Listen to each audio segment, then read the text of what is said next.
कराची का लियारी इलाका। सड़कें खाली हैं, लेकिन खामोशी के पीछे कुछ छिपा हुआ है, क्योंकि यहाँ डर का एक नाम है, रहमान डकैत। और सवाल ये है, क्या वो सिर्फ एक गैंगस्टर था या कुछ और? कहानी शुरू होती है साल 2000 के आसपास। लियारी, कराची का वो इलाका जहाँ गरीबी, बेरोजगारी और अपराध रोजमर्रा की जिंदगी का हिस्सा बन चुके थे। दिन में बच्चे फुटबॉल खेलते थे और रात होते ही वही गलियां गोलियों की आवाज से गूंज उठती थीं। इसी अंधेरे में एक नाम धीरे धीरे उभर रहा था, रहमान। कहते हैं उसकी शुरुआत ही खौफनाक थी। सिर्फ 15 साल की उम्र में उसने अपनी ही मां की हत्या कर दी। सोचिए, जो इंसान अपने ही खून का नहीं हुआ, वो किसी और का क्या होगा? यहीं से एक आम लड़का एक खौफ में बदल गया। धीरे धीरे उसने अपना गैंग बनाया। ड्रग्स, वसूली और हथियार, सब कुछ उसके कंट्रोल में आने लगा। लेकिन ये सिर्फ क्राइम नहीं था, ये पावर का खेल था। कुछ ही सालों में रहमान लियारी का सबसे बड़ा नाम बन चुका था। लोग उससे डरते भी थे और कुछ लोग उसे अपना मसीहा भी मानते थे। क्यों? क्योंकि वो कभी कभी गरीबों की मदद करता था, पैसे बांटता था और अपने इलाके में एक अलग ही छवि बनाता था। एक तरफ खौफ, दूसरी तरफ भरोसा, और यही उसे और खतरनाक बनाता गया। लेकिन असली कहानी यहाँ से शुरू होती है, क्योंकि सवाल ये नहीं है कि वो अपराधी कैसे बना, सवाल ये है कि वो इतने सालों तक बचा कैसे रहा। क्या पुलिस को उसके बारे में पता नहीं था, या सब कुछ जानते हुए भी कुछ लोग चुप थे? क्योंकि रिपोर्ट्स थीं, इंटेलिजेंस थी, फिर भी कोई बड़ी कार्रवाई नहीं हुई। और इसी बीच लियारी गैंग वॉर शुरू हो चुका था।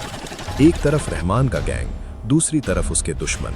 हर गली एक युद्ध का मैदान बन चुकी थी। हर दिन नई लाशें मिलती थीं, लेकिन कोई अंत नहीं दिख रहा था। क्यों? क्या सिस्टम कमजोर था, या ये सब किसी के फायदे के लिए चल रहा था? धीरे धीरे ये सिर्फ गैंग वॉर नहीं रहा, ये बन गया एक ऐसा जाल जहां क्राइम और पॉलिटिक्स एक साथ जुड़े हुए थे। कहा जाता है कि कुछ ताकतवर लोग उसे बचा रहे थे, लेकिन ये सिर्फ आरोप थे या सच, कोई नहीं जानता। फिर आया वो दिन जब सब कुछ बदल गया। साल 2009। अचानक एक बड़ा ऑपरेशन शुरू होता है। लियारी की गलियों में भारी पुलिस फोर्स उतरती है। टारगेट साफ था, रहमान डकैत। घेराबंदी होती है, गोलियां चलती हैं, और फिर एक खबर आती है, रहमान मारा गया। लेकिन क्या कहानी यहीं खत्म हो जाती है, या यहीं से शुरू होते हैं असली सवाल? क्योंकि कुछ लोग कहते हैं ये एक इनकाउंटर था, और कुछ कहते हैं ये एक प्लान था, पहले से तय एक अंत। क्या उसे इसलिए हटाया गया क्योंकि वो बहुत ताकतवर हो चुका था, या क्योंकि अब उसकी जरूरत खत्म हो गई थी? आज भी लियारी की गलियों में उसका नाम गूंजता है। कुछ लोग उसे याद करते हैं एक मददगार के रूप में, और कुछ एक खूनी के रूप में। लेकिन सच क्या है? क्या वो सिर्फ एक अपराधी था, या सिस्टम की बनाई हुई एक परछाई?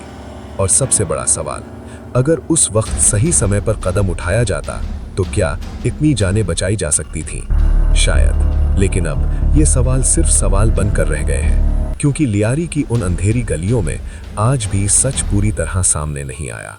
अगर ये जानना चाहते हो कि रहमान कैसे मरा, तो रहमान कमेंट करो। नेक्स्ट वीक इसकी भी वीडियो आ जाएगी। ऐसे ही और भी डॉक्यूमेंट्री वीडियोस देखने के लिए हमारे चैनल को अभी सब्सक्राइब करें। इस चैनल पर हर हफ्ते नई वीडियोस अपलोड होती हैं, तो देखना ना भूलें। देश का रहस्य।